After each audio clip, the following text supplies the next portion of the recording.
Pole ఉండేది ఏటర్ అని చెప్పాలి బట్టి పిండి అక్కడే కదా అప్పుడు చేసేదా పోలు దగ్గర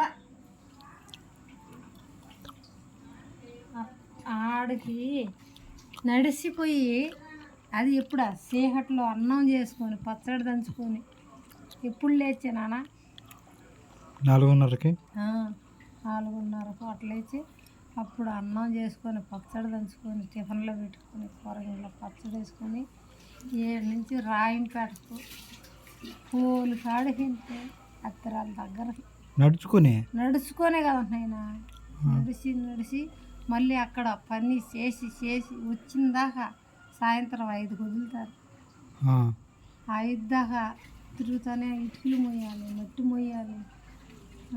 అప్పుడు ఎంత ఇస్తా ఉన్నారు, ఏం జరుగుతూ ఉన్నది? ఫస్ట్ నేను పని పోయినప్పుడు 5 రూపాయలు ఇచ్చినారు. ఇంకా అర్థం చేసుకో. అప్పుడు ఎంత వయసు నువ్వు పని పోయినప్పుడు? పని పోయినప్పుడు ఎంత వయసు అంటే ఇప్పుడు ఈ వెనకబా కూతురు అసలు సోమ్య అంత వయసు ఉంటుంది. అప్పుడు మా నాన్నకు బాగలేదు, ఏదో పీడను వచ్చి మంచంలో పడిపోయినాడు. ఇంకా తినేదానికి అన్నంగా లేదు అప్పుడు.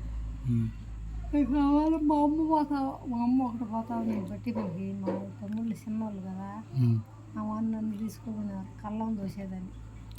ఇటుకలు కోస్తా ఉంటే అక్కడ శుభ్రంగా తోసేదాన్ని. అప్పుడు మొదలుపెట్టినాను నేను పని. ఆ రకంలేనైనా ఎన్ని అనుకుంటే ఎంత కష్టపడి ఆ గుంతలో నుంచి మట్టి గోడ ఎత్తుకొని ఎక్కుతూ ఉంటే